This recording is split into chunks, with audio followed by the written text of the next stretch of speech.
Muito bem, gente. Encerrando então o ano de 2023, nas nossas entrevistas aqui na coluna. Hoje eu recebo a prefeita Juliana Maciel Hoppe. Essa já é uma tradição, todos os anos eu faço aqui entrevistas com os prefeitos para que eles possam então, né, fazer um balanço do ano, contar um pouco para a gente da situação do município e tudo mais. Faço isso desde o tempo do Orlando Krautler no Correio do Norte. Teve 2 exceções, né? Foi o ano em que o Beto Passos se recusou a conceder a entrevista, porque já estava prestes a ser preso, e no ano seguinte também nós não fizemos a entrevista exatamente nesse formato, porque o William Godoy tinha acabado de deixar o mandato em novembro e a prefeita Juliana tinha assumido em dezembro. Queria até que a gente fez ali uma conversa, mas obviamente que com relação a um mês de governo. Mas hoje então a gente faz do ano todo, então, esse balanço. Seja bem-vinda, prefeita Juliana, e obrigado por ter aceitado o convite. A primeira pergunta que eu te faço é: qual foi o maior desafio e a maior conquista desse seu governo?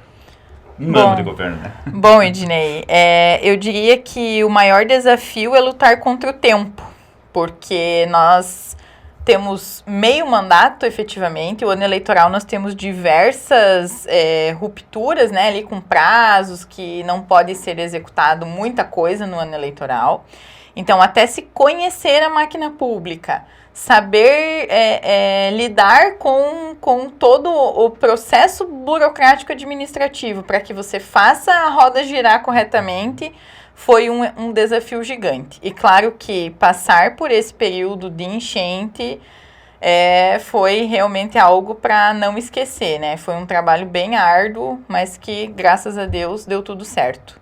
Eu diria que a maior conquista do nosso governo hoje foi a quantidade de recursos que nós conseguimos captar para melhorar a infraestrutura do município, né? Então, nós, com convênios do Estado, nós conseguimos 9,2 milhões de reais, mais 500 mil para a infraestrutura, que é do Recupera SC, né? Que é o último programa lançado pelo governador Jorginho Melo.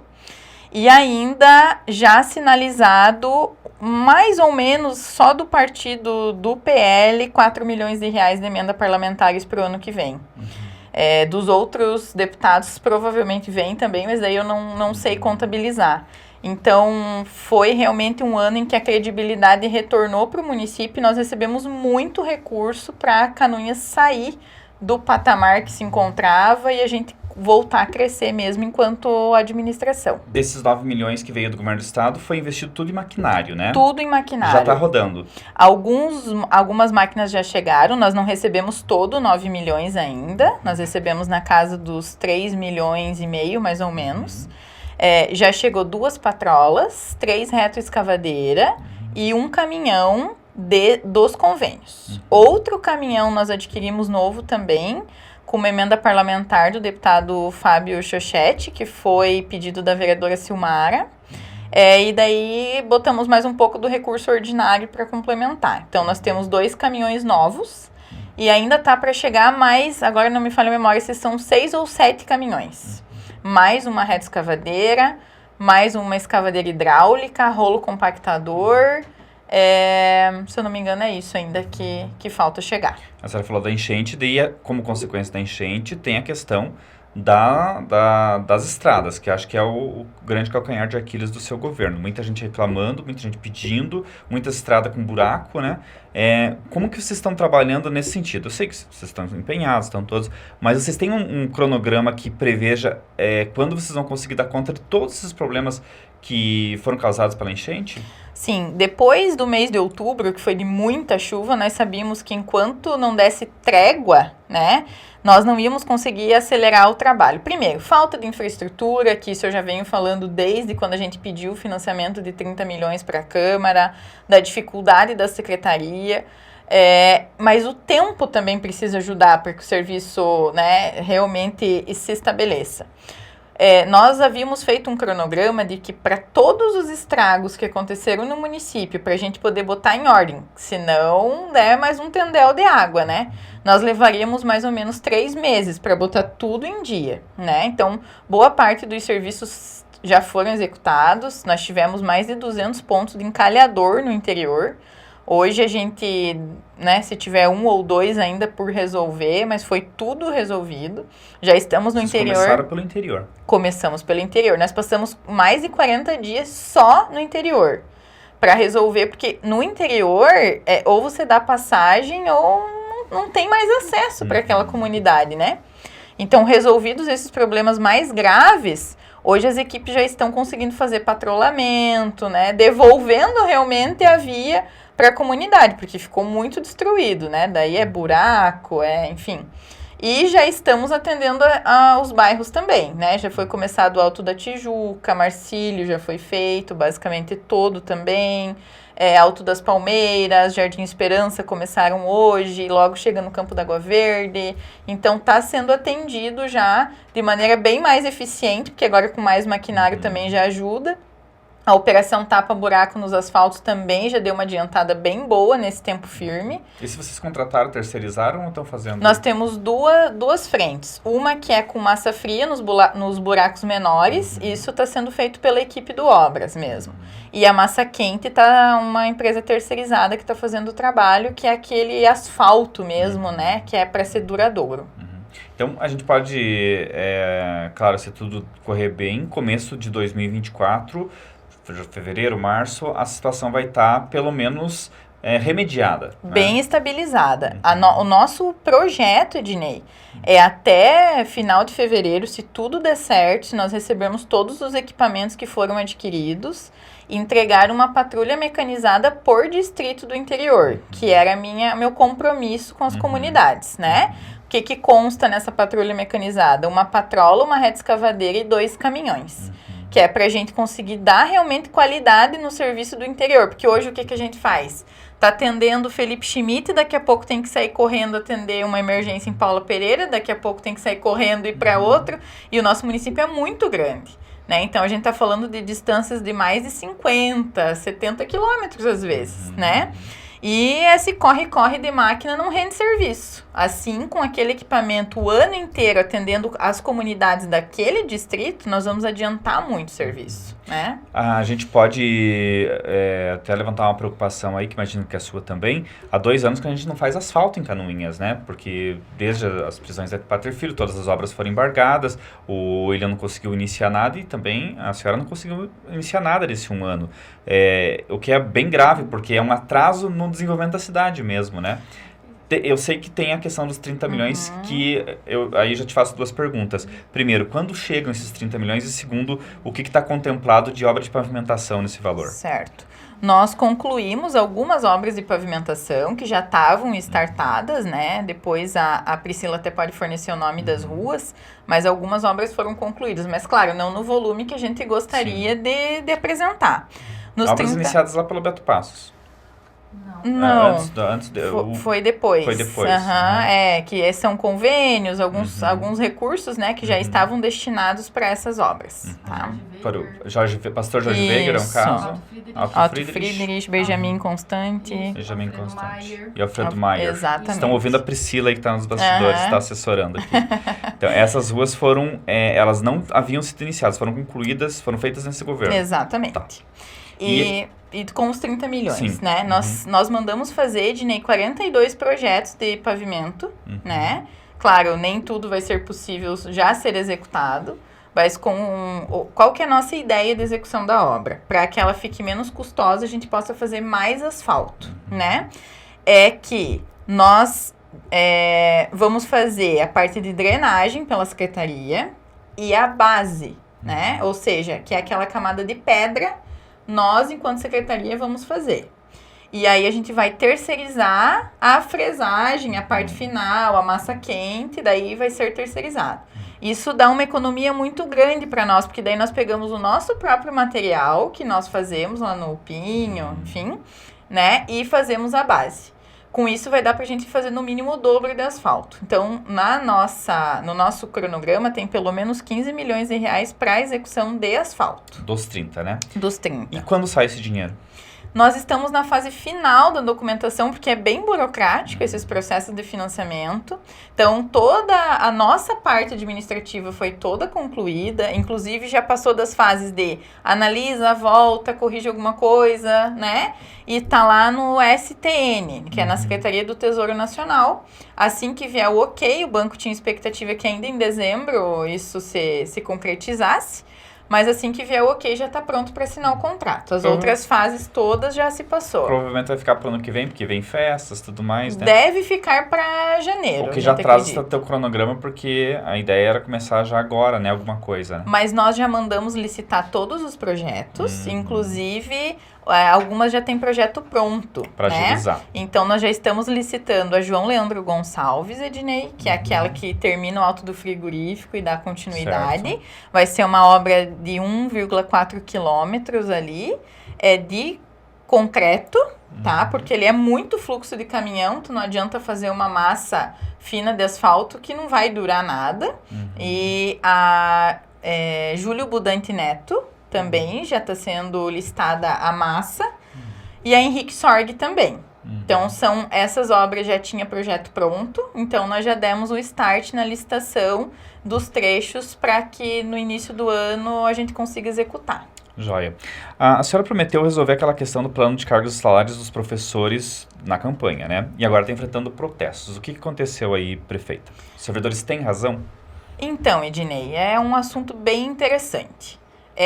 Lá quando eu estava vereadora, né, e eu disse isso na minha fala essa semana na Câmara, lá do outro lado as coisas são mais fáceis, porque você tem toda a autonomia para assumir uma postura de eu entendo isso, eu entendo aquilo, e é esse o caminho que eu vou seguir, sem o compromisso com a execução da política pública.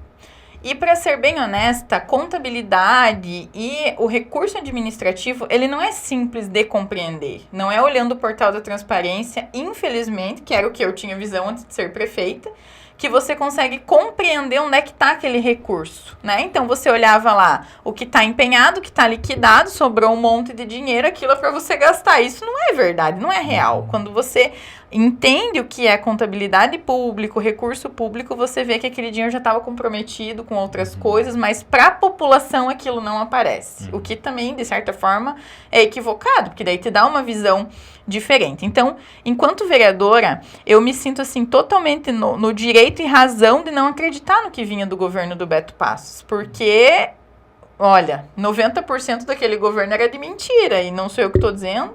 Foi o Ministério Público que disse, prendeu ambos, e o resultado o povo ainda está colhendo, né? Então, não acreditava naqueles números apresentados. Hoje, prefeita, quando a gente encara a realidade, né, que é o plano de cargos e salários dos professores, a gente vê que algumas questões, se não forem alteradas, elas vão pesar para o professor no futuro, porque quando você for se aposentar, o Instituto não vai ter condição mais de suprir a demanda dos salários, principalmente do plano de cargos e salários dos professores, isso é real. E para os próximos que forem entrar, o plano não se sustenta, porque se ele fosse um plano viável, ele estava sendo pago desde 2011. E ele nunca foi pago, Ednei. Ele só foi pago com uma decisão judicial transitada em julgado, né? Que aí, de um mês para o outro, deu um impacto de R$1 milhão a mais na folha de pagamento só dos professores. E o que a gente diz? Mas tem o Fundeb. O Fundeb, Ednei, hoje, o município está sendo penalizado, inclusive. Perdemos uma fonte de recurso da educação, porque nós estamos usando todo o Fundeb para folha de pagamento, mais R$1 milhão mês do ordinário. E a gente não pode, o Fundeb deveria ser utilizado 70% para folha e 30% para investimentos na educação. Mas não sobra, não tem mais da onde tirar recurso, né? Digamos assim, não sobra para você investir. A gente utiliza 100% do Fundeb mais R$1 milhão do ordinário. R$1 milhão do ordinário são 12 milhões por ano. Se nós não fizéssemos nada, não apontássemos uma solução, envolvendo, claro, os professores ACTs, sem tirar os direitos adquiridos dos professores efetivos, né? Eu disse e repito, se a lei fosse aprovada hoje, mês que vem, o professor não ia sentir no bolso, porque não foi retirado nada efetivamente do seu salário. Mas foi feita uma nova proposta para os próximos concursos públicos, porque não existe mais viabilidade no pagamento daquela carreira para novos admitidos, né? Foi mexido nas férias, né? Justamente para que a gente dê igualdade também, porque só os professores tinham 45 dias de férias, então a proposta é 30 dias, que nunca foi pago também pelo município. 30 dias mais 15 de recesso, né? Que é o que é legal, justo, enfim. E pensando também na equidade para os outros servidores públicos, porque nós temos mais de 1.000 servidores efetivos. Se for contar terceirizado, a CT vai para 1.800 funcionários. Como é que nós vamos trabalhar enquanto gestão e pensar numa classe apenas, sendo que tem todos os outros que precisam também de igualdade, de direitos. Então, eu estou muito segura dos projetos que foram apresentados, no sentido também de trazer moralidade para a coisa, porque, vou usar um exemplo. Hoje, nós temos muitos professores readaptados e existe uma gratificação que é a regência. Por que nasceu a regência? A regência é uma gratificação para professor que está em sala de aula. É para dar aula, efetivamente. É para isso que existe essa gratificação. De 15%, 25%, 30% no salário, de acordo com o grau com que o professor anos iniciais. As faixas. Exatamente. Anos iniciais ou os mais velhos, né? Ou os pequenininhos. Veja, se o professor está readaptado e ele está na biblioteca, está fazendo serviço administrativo, ele está fazendo outra coisa que não estar em sala de aula, ele não tem direito a essa gratificação. Isso é certo, isso é o justo. Entende? É isso que a gente propôs. A gente propôs fazer aquilo que é certo. O professor que está em sala de aula recebe, o professor que não está em sala de aula não recebe. Agora, se ele quiser, ele pode voltar para a sala de aula e não vai ter prejuízo nenhum. O que não é justo é a administração pública inteira, todos os servidores e o povo canoniense, né, arcar com esse tipo de coisa. Hoje a gente paga salário de presidente de sindicato. Isso não tá certo, né? Então, o servidor quer ser membro do sindicato, não tem problema nenhum, é direito classista. Agora, tem que trabalhar como todo mundo e fazer o seu serviço no sindicato, né? Então, nós temos sim uma média salarial hoje de profissionais de educação, profissionais não, de professores, porque as demais carreiras são parâmetro dos demais servidores públicos. Mas na casa, assim, dos 9, 10 mil reais. Hoje, a média salarial dos nossos professores. E eu acho, não estou criticando ou dizendo que não seja justo receber bons salários. Só que a gente tem que equalizar enquanto administração pública. Tem que ter... 9 aqueles que têm uma carreira muito longa, né, para chegar nos 9 mil, né? Na verdade, nós só temos um professor que está no nível 1 hoje, o resto todos já são nível 2 ou 3, e boa parte já no nível 4, porque os nossos professores já são de carreira mais antiga, porque o último concurso foi em 2017, se eu não me engano. Então, basicamente, todos os professores, nós temos um no nível 1, o resto todos é acima do nível 2, a maioria é nível 3. Esse nível 1, ele ganha o piso? Ele ganha mais... O advogado do sindicato, Dr. Osni, e ele nos diz o seguinte, que ele entende o problema, né, como técnico que é, como advogado, né, não se envolve na questão política, envolve na questão técnica, e ele diz que o que faltou aí foi diálogo, porque ele disse que foi colocado de goela abaixo para eles os projetos e não foi sentado, discutido, analisado. Então eles reclamam da falta de diálogo para se chegar num denominador comum. Não teve esse diálogo? Teve, nós chamamos o sindicato para conversar, eles estavam junto, discutindo, sim, essa política pública. O problema é que chegou um momento que realmente não se conseguia mais conversa, porque passou a fazer um terrorismo com o projeto, tanto que eu mesma questionei diversos professores, onde é que está apertando o calo aí? Na dificuldade de o que está doendo mais que a gente está mexendo para vocês me explicarem, o que a gente pode recuar. E muitos professores nem sabiam. sabe? Foi só na onda do tá tirando direito, tá acontecendo alguma coisa. E isso foi meio que implementado ali na discussão pelo próprio sindicato, né? E na conversa não teve diálogo. Na verdade, foi mais uma questão de não aceitamos nada, azar se tem ou não tem dinheiro para pagar, azar o que vai acontecer, sabe?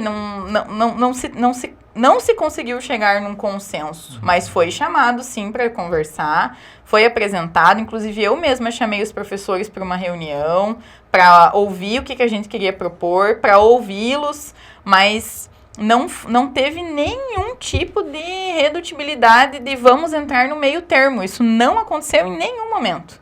Era tudo não vai mexer em nada, não dá para fazer nada. E, infelizmente, a gente teve que propor algo, né? Então, efetivamente, nós não mexemos na regência de tirar o direito à regência, que isso era um pleito dos professores. Nós resolvemos que, então, mantém-se a regência do jeito que está, intacta, e propomos outras alterações, né? Para também privilegiar o professor de sala de aula, que é aquele que é professor mesmo, que está lá no dia a dia, trabalhando como professor, né? A questão agora é que esse projeto vai para a Câmara de Vereadores, é que tudo indica que eles não passam, porque há uma posição muito bem demarcada dos vereadores de estarem com os professores, e esse grupo que vai até a Câmara, que não é todos, mas vai um grupo grande, né? Eles são irredutíveis com relação a isso. Como resolver essa questão?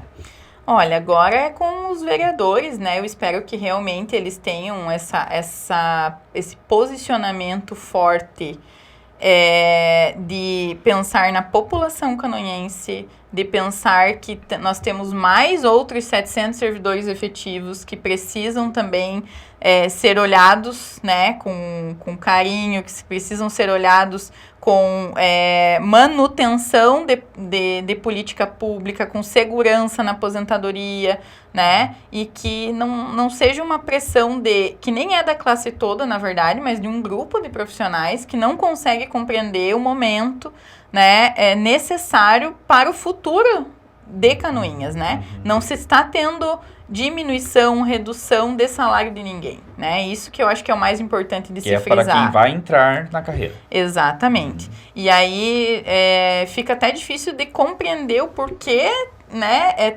tanta situação nesse sentido, se não vai se tirar dinheiro da família de ninguém, né? Isso não vai acontecer. Os vereadores foram bastante críticos ao seu governo esse ano, né? Mas a senhora iniciou seu governo com apoio de pelo menos metade da Câmara, quando começou. O que aconteceu para perder esse apoio? Olha, Ednei, eu não vejo que a gente perdeu apoio, né? Os nossos projetos são aprovados na grande maioria, né? Há uma compreensão que o governo não pode ser travado na Câmara de Vereadores.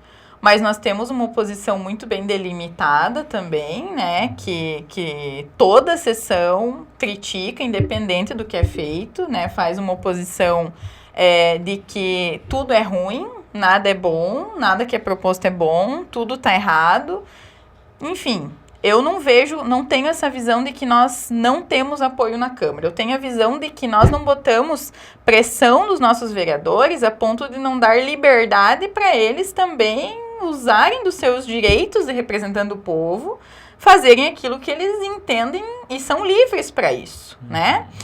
O apoio que a gente espera é que nós possamos caminhar para o desenvolvimento do município. Eu não quero projeto travado lá, né? A gente não quer não ver Canoinhas para frente por causa de não aprovar coisas importantes para o município agora. Calar a voz de vereador, pedir para, né, esse tipo de coisa, isso não vai vir de mim, né? A gente espera que o político, o vereador tenha liberdade para defender o seu eleitorado, para defender o canoinhense, como ele entender que deve, né? E a gente tenta ao máximo atender os pleitos quando chega para nós, porque a gente entende que é um pedido da comunidade, né? O que aconteceu com o quarteto? Tatiane, principalmente, que se tornou bastante crítica ao seu governo, ao passo que o Marcos Romero é seu vice, né? A Zenilda ainda tem te dado apoio, mas aquele quarteto que foi um impulso também para a tua eleição, né? Eu diria que eu não, até hoje, assim, não consigo compreender muito bem a postura da vereadora Tati. O Homer é meu vice, me dou super bem com ele, a gente trabalha muito bem juntos. A vereadora Zenilda da mesma forma, né? Ela sabe que tem a abertura que precisa para fazer um bom mandato. É uma defensora do governo também, no sentido de entender que a gente está sempre trabalhando, tentando fazer o melhor. Ela acredita nisso também. E a vereadora Tati foi eleita presidente com o nosso apoio. E depois não consegui compreender em que momento que isso, né, virou a chave e simplesmente virou uma das maiores oposicionistas do governo, né? Ela diz que vê coisas erradas no governo e ela aponta uma questão aí, porque ela é crítica da organização social estar na UPA. E ela, obviamente, que se sente como fiscalizadora, né, como representante do povo, ela recebeu uma reclamação, segundo ela. Vou dar um exemplo do que ela nos fala, né? E o que eu ouço ela falar na Câmara. E ela foi até a UPA e foi impedida de entrar na UPA. Tá correto impedir um vereador de entrar na UPA?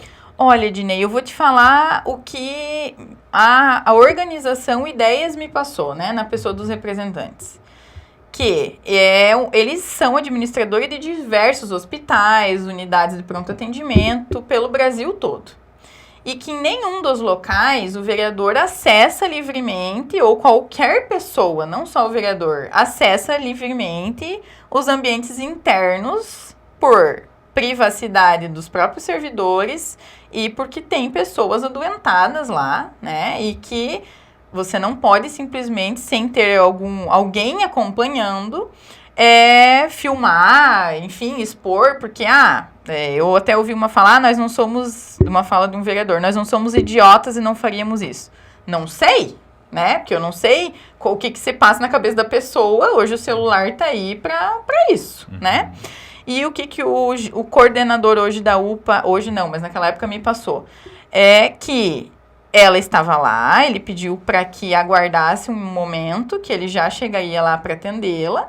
E quando ele chegou, ele disse, eu vou te acompanhar, pode vir, né, que será acompanhada, e, enfim, vai ver o que quiser ver. Até porque a reclamação, segundo ele, que ela trouxe era demora na fila de atendimento. Então, não era uma denúncia de que estava tendo negligência, que não tinha médico, não sei, alguma outra coisa que fosse relacionada ao serviço em si. Se estava demorando, o que ela poderia pedir? Alguma informação de tempo de atendimento, né? Conversar com quem estava ali até ele chegar. E aí ela se recusou a entrar, segundo o que me foi dito, porque eu não estava lá, também não sei, né? Que ela se recusou a entrar na presença do coordenador, que aí ela não quis acessar o espaço. Ela alega que daí parece que poderiam ter feito uma maquiagem em torno da coisa. Enfim, é uma alegação dela. Mas uma coisa que a Tati coloca é que a OAS representa R$300 mil a mais de gastos por mês. Se representa, eu te pergunto, o que justifica esse aumento em relação ao que era anterior? É que não é que representa 300 mil, essa conta não é uma conta correta, né? Eu não sei te dizer de cabeça, mas é que o custo dos nossos servidores, ele se mantém para a prefeitura, certo? E representa um ganho efetivo de qualidade muito grande. Por quê? Porque os nossos servidores que estavam na UPA passaram a trabalhar nas UBSs. Com isso, a gente pôde receber mais médicos, tanto do programa Mais Médicos, quanto contratar mais médicos, tendo a cobertura de 100% do programa de Estratégia de Saúde da Família. O que significa isso? Todo grupo de população tem uma unidade de referência para ele hoje, para ser atendido. Então, eu chego no posto de saúde, hoje, qualquer cidadão tem a enfermeira, que é a sua referência, tem o técnico, que é a sua referência, e tem o médico, que é a sua referência. Porque qual que é a ideia SUS de saúde? É que a unidade tenha profissionais que te conheçam, que saibam quais são os teus problemas de saúde, enfim, quais são as suas condições de saúde para melhor execução dos trabalhos. Então, isso é um ganho muito grande porque nós temos 16 ou 17 equipes completas cadastradas no Ministério da Saúde. A gente recebe por isso. A gente recebe recurso. Então, não é efetivamente um custo a mais. Nós fizemos uma troca na forma de gestão, ganhamos na unidade básica, tanto que nós aumentamos e ampliamos, já dobramos o serviço no interior. Ano que vem vai ser melhor ainda, porque nós vamos atender ainda mais o interior, e tudo isso foi possível porque nós temos equipes completas. Então, aumentou o valor do serviço, isso é fato, mas o que a senhora está explicando é que ganhou-se de outro lado. Acabou que o valor do serviço em si, ele não ampliou. Nós tínhamos mais ou menos uma tabela, ele ampliou um pouco, nós tínhamos mais ou menos uma estimativa que a gente já gastava com o serviço cerca de 700 mil reais. Ficou por 726, se não me falha a memória, mês. Mas isso também era mês o que a gente gastava. Ela pega esse 300 mil, segundo ela, que é porque os nossos servidores vêm para as UBSs e nós mantemos o custo. São 200 e alguma coisa. Soma desse lado aí. Isso. E daí, ainda nesse pacote, com o Ideias, nós temos o pediatra atendendo na UPA, nós temos farmácia 24 horas agora lá na UPA. Então, nós temos mais equipe, nós temos hoje uma enfermeira mesmo fazendo triagem, que isso até o momento não tinha sido possível. Então, a triagem é qualificada, né? Então, nós temos um ganho no serviço da UPA e nós temos um ganho no serviço da UBS, né, dos nossos postos de saúde. Então, eu não consigo ver realmente como um gasto. A gente investiu na saúde, que é o que todo mundo espera que se faça. Então, eu vejo uma reclamação meio sem conhecimento. E esse balanço inicial da AS cumpriu as suas expectativas ou tem ajustes a se fazer? Olha, eu estou contente com o serviço. Com certeza tem ajustes a fazer o primeiro mês de trabalho, né? Então, a gente ainda quer que melhore. Sempre a gente quer que melhore, né? Então, a gente vê algumas coisas que ainda podem melhorar. Mas o pediatra, assim, é algo que conforta muito meu coração, sabe? Da gente saber que as crianças já têm uma fila especial para ser atendida, que elas não ficam mais esperando quanto ficavam, que eu vejo que isso era uma das maiores preocupações do canaense. Chegar com a criança com febre, com dor, e você ficar lá, espere e não atende, né? Claro, a gente ainda quer melhorar o tempo de espera, Ednei, do atendimento, mas eu vejo que esse primeiro mês é um mês realmente de adaptação para a gente poder ano que vem já criar uma métrica diferente. Ainda falando em contas públicas, até esses dias o Leonardo Carreal conversou contigo sobre a questão de como fechar o ano. Você disse, né, que vai fechar ali apertado, mas pelo menos não vai ficar dívida para o ano que vem? Não fechamos o ano devendo, né? De superávit eu ainda não tenho essa informação, porque agora que a contabilidade senta, fecha, faz o balanço para apresentar o superávit em janeiro. Então, a gente tinha uma expectativa que era na casa dos 3 milhões, mas ainda não é possível afirmar qual vai ser o superávit. Mas vai ter superávit. Falando agora de política, a senhora foi pro PL, né? Deu essa, como eu falo, aquele duplo twist escarpado, né? Saiu do PSDB, conseguiu mais apoio na Câmara. O próprio Maurício hoje, que é eleito presidente da Câmara, é do seu partido. Então, isso te deu um gás, né? Apesar de toda essa oposição que ainda enfrenta dentro da Câmara. Essa ida para o PL também trouxe a simpatia do governador, o dinheiro que ele passou agora, 9 milhões, certamente tem a ver, porque por mais que isso seja negado, né, a política ela tem esse poder de fazer as pessoas abrirem o cofre também, né? Como que, aí, diante disso te pergunto, uma pergunta meio que óbvia, a senhora vai ser candidata à reeleição no ano que vem? Com certeza.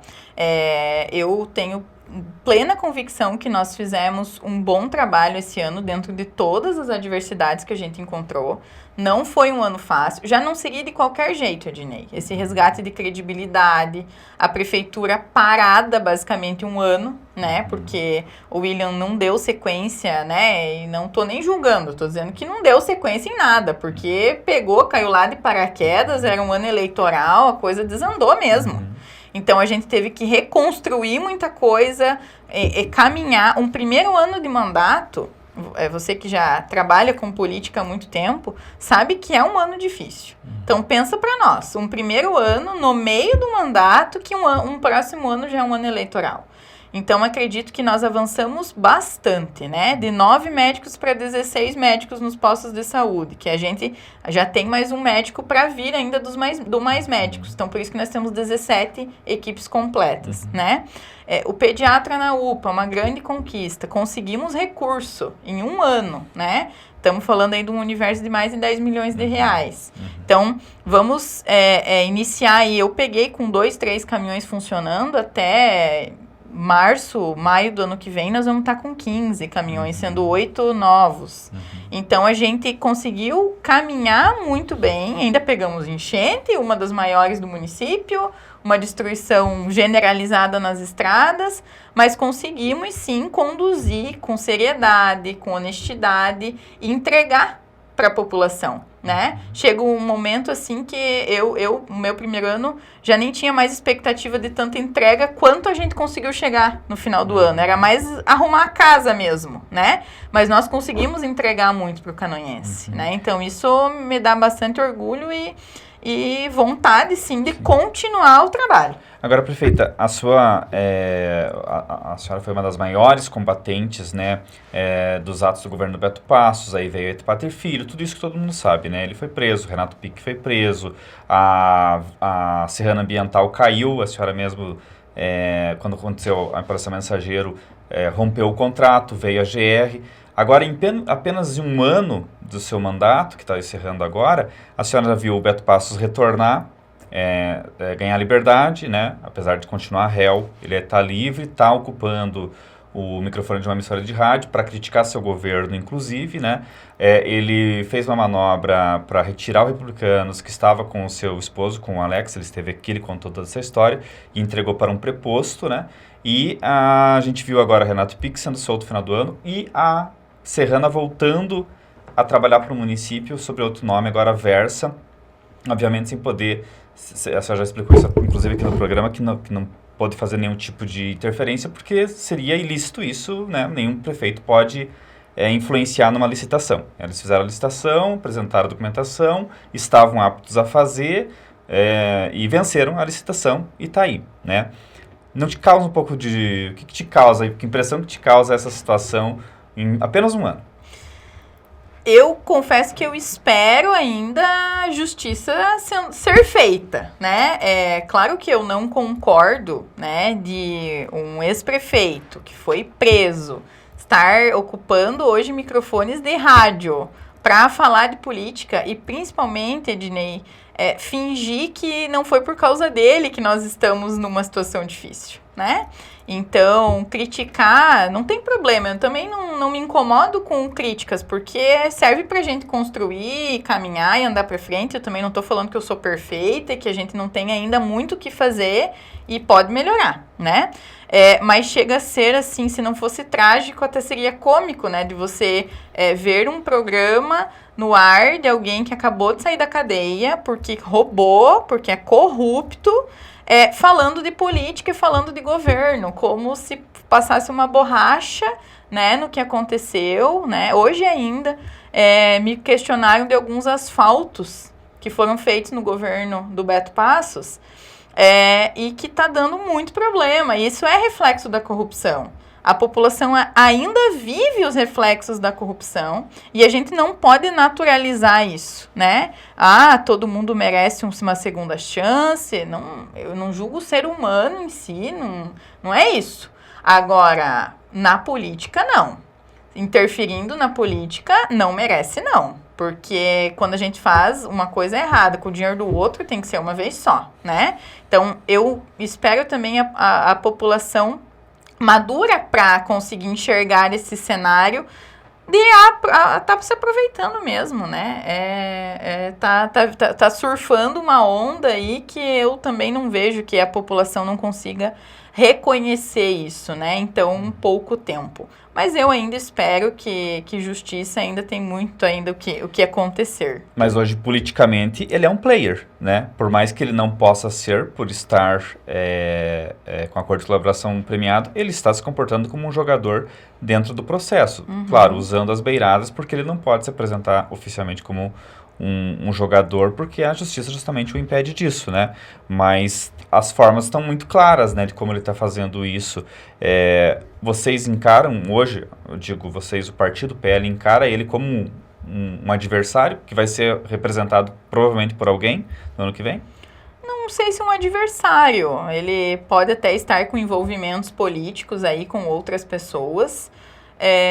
Mas eu vejo que a gente tem que deixar isso claro para a população, para que eles também entendam esse cenário do que está acontecendo, e que tomem a decisão mais coerente, né? Se você não quer gente corrupta mais, você tem que saber que grupo político, onde é que você vai botar teus pezinhos aí e caminhar com essa postura para a urna, né? Porque é inegável que ele pode estar, sim, se envolvendo novamente, assim como ele fala de política abertamente, né? E, enfim. A senhora é a primeira prefeita mulher da história de Canoinhas. Isso ajudou ou atrapalhou nesse um ano? Não sei dizer se ajudou ou atrapalhou. Sei dizer que é mais difícil ser mulher na política, né? Então, até recentemente eu vivi um fato muito complexo, né? Que não acredito que se eu fosse um homem, o vereador Osmar teria se portado daquela forma, né? Dizendo que só faltava me bater. Duvido que isso teria acontecido se eu fosse homem. Mas parece que é natural tratar a mulher de certa forma com... Talvez esse seja mais explícito, mas houve outros episódios implícitos também, né? Como não chamar para mesas, não dar palavra, né? Coisas que eu nunca tinha visto com um homem. Infelizmente isso ainda acontece com as mulheres, né? Ainda se tem, até quase que naturalizado mesmo, uma visão de que não é bem um ambiente feminino, né? Mas eu trato isso da melhor forma possível. Eu não levo isso para dentro, para mim, né? Eu encaro isso como algo para aprender, para crescer. Porque eu não enxergo assim. Eu não enxergo que por eu ser mulher eu sou menos, eu sou inferior, eu não posso fazer o que eu estou fazendo, ou não estou fazendo um bom trabalho. E é claro que às vezes nas entrelinhas você sente, né? Que é por você ser mulher, infelizmente só a mulher vai perceber, né? Mas não me incomodo mais com esse tipo de situação quando não passa a ser crime, como foi o caso do vereador Osmar, né?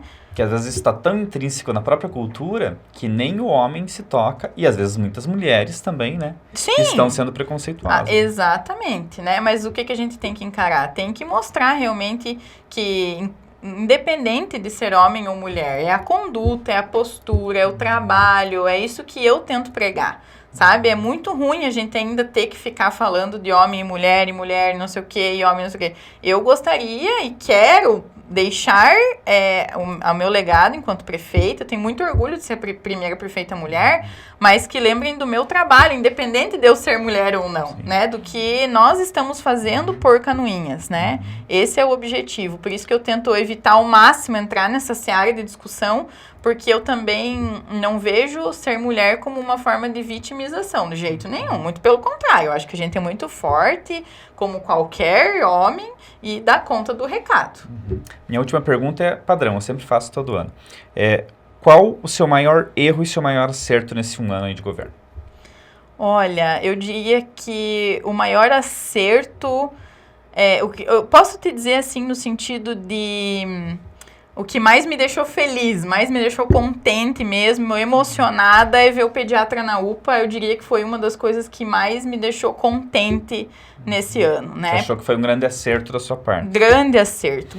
A saúde... Nesse caso, a OS seria. A OS, junto com esse pacote que eu expliquei anteriormente, de ganho para a saúde, é um acerto gigante para a qualidade de saúde da população. Talvez nesse primeiro mês não se sinta isso dessa forma, mas as pessoas vão olhar para trás e vão ver que deu muita diferença, porque na UBS melhorou, na UPA melhorou, no interior melhorou. Então, o contexto em si foi algo que foi muito planejado para dar certo, e eu sinto isso dando certo.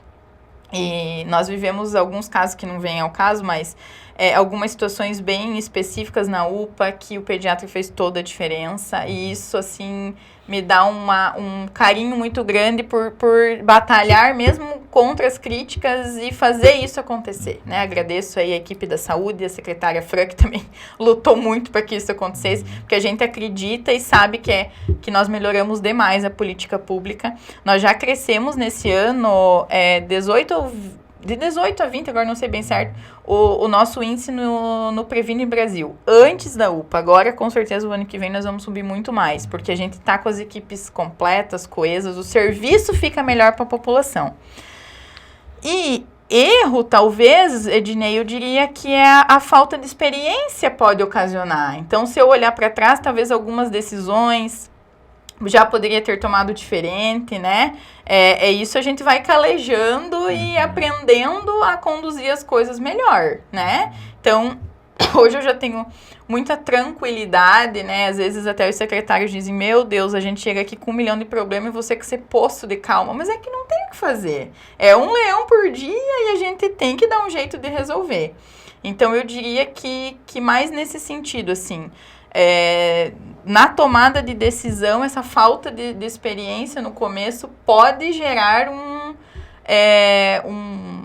medo, talvez, que hoje eu já não tenho mais. Hoje eu já tiro isso de letra e já olho para trás já com uma maturidade muito grande para tomada de decisão para o futuro.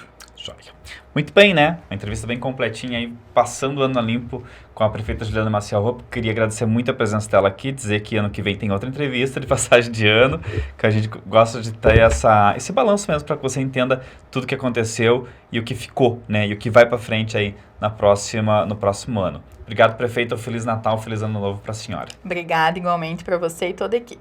E todo mundo que vai nos assistir. Exatamente. Um abraço para você. A coluna segue diária, pelo menos até o dia 1º de janeiro. Aí eu tiro um recessozinho e volto no começo de fevereiro, porque aí tem eleição e o ano vai ser quente, né? Com já certeza. tá sendo. Obrigado pela audiência, gente. Segue no J Mais.